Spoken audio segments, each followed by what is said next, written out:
T'inquiète, c'est qu'une grippe. Vous avez forcément entendu cette phrase ou un équivalent au cours de votre vie. Mais à travers ce genre de discours se cache un propos assez problématique sur la non-dangerosité de la grippe. Je ne vais pas tourner autour du pot, je vais expliquer dans cette vidéo en quoi le virus de la grippe représente une menace importante de santé publique, en parlant de comment je définis une maladie grave et en comparant ma définition avec la grippe. Et je pense que c'est le moment parfait pour en parler, au vu de l'épidémie assez agressive de grippe dont on fait face en ce moment. D'ailleurs, cette maladie bat des records depuis début 2025. Mais avant de commencer, n'hésitez pas à laisser un petit like et un petit commentaire, mais aussi à partager la vidéo et à vous abonner. Bref, maintenant que ça c'est dit, bienvenue dans cette vidéo qui inaugure une longue série sur la grippe.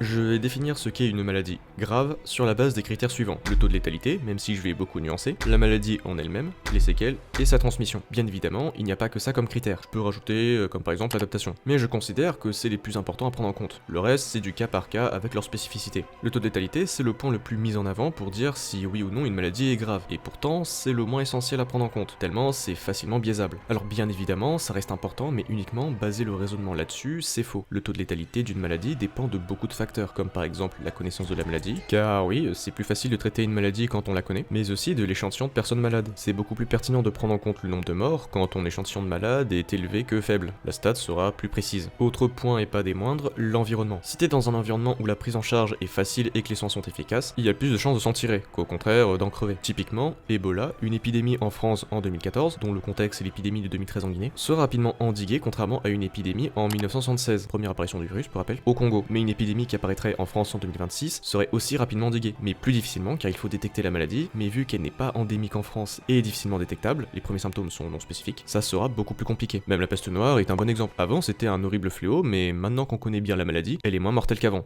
tant que la bactérie devient pas résistante aux antibiotiques, au point que beaucoup de monde la pense disparue. La maladie, c'est pour moi le critère le plus important pour définir si une maladie est grave ou non. La maladie correspond à l'apparition des symptômes. Pour définir si du coup une maladie est grave ou non, le plus important est de se focaliser sur les symptômes, leur intensité et leur durée. La gueule des symptômes, ça me semble évident, mais on ne met pas sur un même pied d'égalité des hémorragies et une rhinite. L'intensité, c'est pareil. Une fièvre passagère, c'est moins horrible qu'une fièvre bien violente qui te cloue au lit. C'est entre autres pour cette raison que les fièvres hémorragiques comme Ebola ou Marburg sont bien plus graves qu'une simple gastro, ou même que le choléra c'est pire qu'une gastro. Le premier car les symptômes sont extrêmement violents et variés et intenses, et pour le second car l'intensité des symptômes sont plus importants qu'une petite gastro. Quant à la durée, qui va me permettre de faire une transition vers la partie séquelle, une maladie chronique, donc qui dure et évolue dans le temps, c'est aussi un critère à prendre en compte. On peut parler du virus de l'hépatite B, mais le meilleur exemple, c'est le VIH. Le VIH et sa maladie, le sida, ne tuent pas directement. En effet, le virus bute les lymphocytes T, fragilisant le corps humain et le rendant sensible à toute maladie opportuniste. Mais en soi, on peut très bien vivre avec le sida. Il ne faut juste pas choper de maladie. Mais ta vie pue la merde. Mais ce qui fait que le sida est une maladie très grave, c'est certes ses symptômes, mais surtout le fait que ce soit une maladie chronique et discrète. J'en reviendrai plus tard. Si le sida était une maladie qui dure aussi longtemps qu'une grippe, donc une semaine à un mois, ça serait hard, certes, mais beaucoup moins que d'autres maladies comme la rage ou Ebola, car la perte d'immunité est transitoire, comme dans pas mal de maladies comme la rougeole. Mais vu qu'elle est chronique, ça veut dire que votre système immunitaire est faible à toute menace ad vitam aeternam. Et donc votre vie est grandement impactée à cause de cela, car il suffit juste d'un rhume pour clamser. Les séquelles, c'est un peu en lien avec la chronicité, mais version maladie aiguë. En gros, c'est les conséquences d'une maladie. Dans certains cas, c'est léger, ça dure peu longtemps, et d'autres fois, au contraire, ça prend plusieurs mois voire années, ou pour toujours, comme pour Ebola ou le Covid-19. Ça peut aller de la fatigue extrême, à l'apathie, à des dégâts psychologiques, bref, il y a une variété de séquelles faramineuses. Deux exemples bêtes et méchants, c'est chikungunya, qui peut laisser pendant des mois des douleurs articulaires, et la polio, qui, dans les cas graves, oblige les malades à vivre, si on peut appeler ça comme ça, dans des poumons de fer. La transmission est l'un des points que je trouve aussi important que la maladie. Précisément, je vais parler de sa capacité à se transmettre, mais aussi de la discrétion. Les virus ont tous des moyens de se transmettre, comme par exemple par insectes vecteurs, comme la dengue ou la fièvre jaune, par contact avec des fluides corporels, comme avec Ebola que je ne présente plus, ou par inhalation, comme la grippe ou le Covid. Toutes ces méthodes de transmission ne se valent pas. Le contact avec des fluides corporels, c'est beaucoup plus complexe à contaminer d'autres personnes que par inhalation, où là t'es juste une bombe biologique. Et encore, même là, une transmission par une même voie peut être plus ou moins compliquée. Par exemple, le virus Nipah, qui peut se transmettre par voie aérienne, se transmet beaucoup plus difficilement que la rougeole, qui utilise la même voie. C'est pour ça qu'il existe le R0 qui désigne le nombre de personnes qui peut être infectées par un seul malade. Un R0 égale à 1, ça veut dire qu'une personne malade peut en contaminer qu'une seule. Un R0 égale à 2, la personne en contamine 2, etc. Si on reprend les deux virus que j'ai cités précédemment, le virus Nipah a un R0 de 0,48, donc compliqué à contaminer une personne, tandis que celui de la rougeole est estimé à entre 12 et 18. Combien ?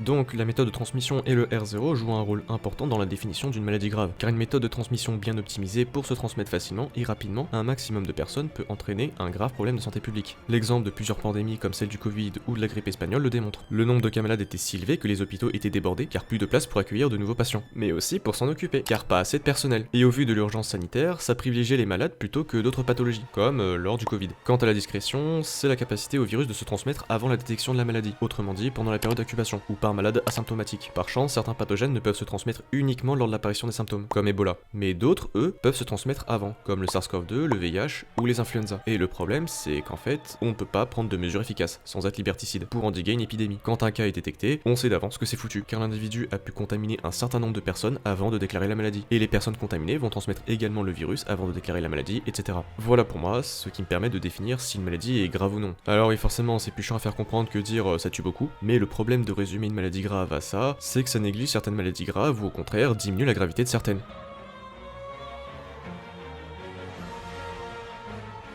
Bon, et la grippe dans tout ça? Déjà, définissons un peu la maladie. Grossièrement, c'est une forte fièvre, des douleurs musculaires et articulaires, des maux de tête, une sensation de profond malaise, des signes respiratoires comme une toux sèche, une gorge irritée, une rhinite, et ça dure à peu près une semaine et c'est plié. Sinon, niveau létalité, selon l'OMS, 1 milliard de personnes attrapent la grippe par an et seulement 650 000 décès, dans le cas des estimations les plus hautes, sont recensés, ce qui fait à peine moins de 0,1% de létalité. En soi, à première vue, on peut dire que ce n'est vraiment pas si grave que ça, et c'est à ce moment que je vais prendre les critères évoqués juste avant et que je vais me servir d'exemple. Et mes exemples, ça va être la grippe espagnole et la grippe aviaire influenza hautement pathogène H5N1 du clade 2.3.4.4b. Vous suivez toujours? Et vu que j'ai prévu de parler plus en détail de ces deux cas dans des futures vidéos, je resterai très bref. Pour le taux de létalité, la grippe espagnole, même si c'est entre 50 et 100 millions de morts la pandémie totale, la grippe en a tué directement possiblement 10%. Quant à la grippe H5N1, le taux de létalité se situe entre 52 et 60%. Mais pour rappel, il n'y a eu que 878 cas en tout pour 456 morts. Alors outre le fait que pour l'un les chiffres sont débattus et que pour l'autre le nombre de cas totaux est très différent et faible, visant donc le taux de létalité, ça reste tout de même des chiffres très élevés, surtout pour le H5N1. Donc rien que là, c'est déjà assez terrifiant. Mais ça me permet de parler d'un problème qui touche les virus, dont les influenza, l'adaptation. Les virus mutent énormément et sont également soumis à la sélection. La sélection étant notre système immunitaire. Les influenza utilisent deux mécanismes. Le premier est le glissement antigénique, qui consiste à juste des mutations sur les protéines du virus, comme l'hémagglutinine, changeant légèrement la protéine et donc elle sera moins reconnue efficacement par le système immunitaire. C'est pour ça qu'on fait des vaccins chaque année, car le précédent devient obsolète à cause des nombreuses mutations. Mais j'en parlerai dans une future vidéo. Le deuxième mécanisme, c'est le réarrangement antigénique. En gros, lors d'une co-infection entre deux virus influenza différents, il est possible qu'il y ait un échange de matériel génétique, créant de nouveaux virus dont le système immunitaire n'a jamais rencontré. Ah, et bien évidemment, il y a de grandes chances que ces virus recombinants soient hautement pathogènes, sinon c'est pas drôle. Avant de passer sur la maladie, je tiens à préciser un truc sur les décès de la grippe espagnole. D'habitude, les morts de la grippe saisonnière sont les vieux les plus jeunes, car leur système immunitaire est à chier. Mais la grippe espagnole, c'est une véritable anomalie, car la majorité des décès touchaient les ados et les jeunes adultes. Voilà. Pour la maladie, je vais faire simple. La grippe espagnole, c'est une grippe classique, mais où les curseurs sont montés à fond. Les symptômes sont tellement violents que vous êtes cloué au lit, mais il y a certains symptômes récurrents de la grippe espagnole qui sont assez atypiques, au point qu'elle n'était pas considérée comme une grippe au début. L'emphysème sous-cutané, en gros, c'est la formation de poches d'air sous la peau. À ce qui, dès que ça retournait les patients, ça faisait un craquement similaire à des céréales. La cyanose, en gros, lorsque vous avez pas assez d'oxygène dans le sang, votre peau devient bleuâtre. Déjà, ça annonçait que t'allais y passer, mais surtout, elle était tellement violente que les patients n'étaient pas bleus, mais quasi noirs, les rendant difficilement différenciables des personnes noires, justement. Je sais pas si on peut considérer ça comme une blackface, mais... Diverses hémorragies, comme l'épistaxie, en gros signe du nez, des hémorragies des muqueuses, de l'estomac, des intestins, des hémorragies sous-conjonctivales, dans les yeux, et hémoptysie, en gros une hémorragie dans les poumons grossièrement. Il y a aussi une hyperémie marquée, c'est-à-dire du sang dans le cerveau. Et le dernier symptôme qui est plutôt 2 en 1, une pneumonie qui entraîne un syndrome de détresse respiratoire aiguë. Une infection des poumons, c'est hard. Mais le SDRA, c'est beaucoup pire. Grossièrement, une très grosse difficulté de respirer, l'apparition d'œdème pulmonaire, autrement dit, il y a du liquide dans les poumons, gonflant ces derniers. Les tissus pulmonaires sont aussi flingués, bref, ce n'est pas joyeux. Généralement, lorsque le patient développe un SDRA, il meurt très rapidement. C'est aussi présent dans les grippes saisonnières, même si beaucoup plus rares, et sont nommées grippes malignes. Ah, et spoiler, ça touche pas les vieux et les nourrissons, mais les ados et les jeunes adultes, comme pour la grippe espagnole. Et il est aussi possible d'avoir un SDRA avec le Covid aussi. Voilà. Et H5N1, d'un point de vue des symptômes, il y a ceux qu'on retrouve dans une grippe traditionnelle, normale en soi, mais aussi d'autres assez particuliers, comme des diarrhées, différentes hémorragies, gencives ou pulmonaires notamment, une pneumonie, un SDRA, un pneumothorax, qui consiste en la présence d'air dans les cavités pleurales, des symptômes bien plus violents comme des défaillances d'organes comme reins et foie, des problèmes neurologiques comme des crises d'épilepsie ou une altération de l'état mental sont également observées. Pour les séquelles, la grippe espagnole a tellement défoncé les poumons et affaibli les défenses immunitaires des malades que ça a permis une colonisation beaucoup plus facile des poumons par des bactéries, provoquant des pneumonies. Sachant qu'en plus, la grippe a la capacité de mettre KO les défenses immunitaires, le corps n'était pas en mesure de se défendre face aux bactéries, et du coup, 50 à 100 millions de morts dans le cul. Mais ce n'est rien, c'est qu'une grippe à skip.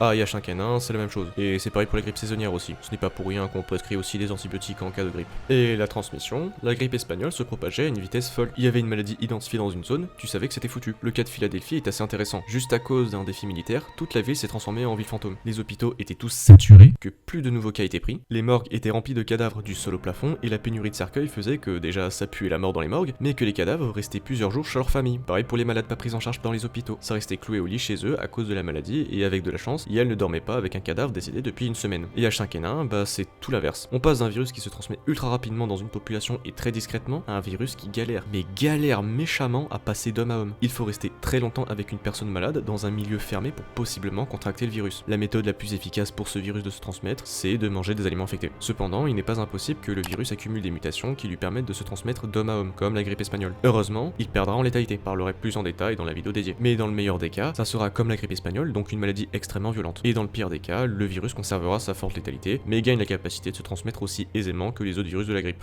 Et là, on est baisé. Enfin, encore plus que dans le meilleur des cas. C'est pas pour rien que les virus qui font le plus flipper les virologues, c'est les virus de grippe. Alors vous pouvez vous dire que ce sont des cas isolés, mais non, les virus influenza, il y en a une chier. Là, on a juste de la chance que nos grippes saisonnières soient issues de la grippe espagnole, ce qui fait que le virus est adapté à nous, perdant en virulence. Sauf qu'il en a toujours, mais surtout, il peut en regagner. Pendant la pandémie de 1918, il était à son prime, et encore je trouve pas, et au fil du temps, il a perdu en virulence. Mais ce n'est pas impossible qu'avec des mutations, il en regagne et redevient un danger majeur. Déjà qu'actuellement, les épidémies de grippe sont un danger de santé publique, à cause du nombre de cas élevés qui sont pris en charge dans les hôpitaux, les surchargeants. S'il regagne en virulence, on est cook. Le virus a quand même conservé sa superbe capacité à se transmettre facilement et discrètement de sa chère mère de 1918. Et bien que maintenant la grippe est moins virulente, en partie par les mutations au sein du virus, il est quand même en capacité de bien bousiller les gens, et même si la grippe saisonnière tue moins, elle reste quand même une maladie grave. De plus, il n'est pas impossible que d'autres virus influenza franchissent la barrière d'espèce et infectent l'homme. Et vu qu'ils ne sont pas habitués à notre système immunitaire, ils peuvent provoquer de gros ravages à l'espèce humaine, comme la grippe aviaire H5N1. Et je tiens à préciser que ce n'est pas un cas isolé. Je me suis surtout focalisé sur H5N1 du clade 2.3.4.4b. Au vu des chiffres, vous comprenez que c'est pas le seul H5N1 hautement pathogène, mais il y a aussi d'autres influenza hautement pathogènes, comme H7N9.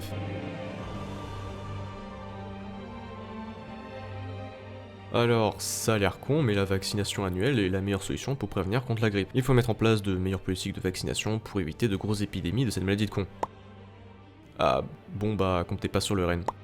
Ni LFI. Voilà, comme ça, futur chômage arrêtera de chialer car j'ai critiqué ces idées nazis. Et je précise, je ne vais pas faire comme Mathias Vargon, dont aucune image ne dégage de charisme, qui dit dans le plus grand des calmes de ne pas prendre en charge les non-vaccinés dans les hôpitaux. Mais alors dans ces cas-là, on les reçoit pas à l'hôpital non plus, enfin, chacun est responsable de sa santé. Bon bah déjà, les immunodéprimés, elles vont se faire foutre, merci Mathias. Et c'est vrai que laisser se démerder les malades de la grippe non vaccinés, c'est une super idée pour endiguer une épidémie. Ça se voit que t'as inventé l'eau chaude. Ah, et d'ailleurs, l'argument du chacun est responsable de sa santé, pour justifier ça, du coup, les fumeurs qui ont un cancer du poumon, on les laisse crever, les diabétiques, pareil car ils ont pas fait attention à leur régime.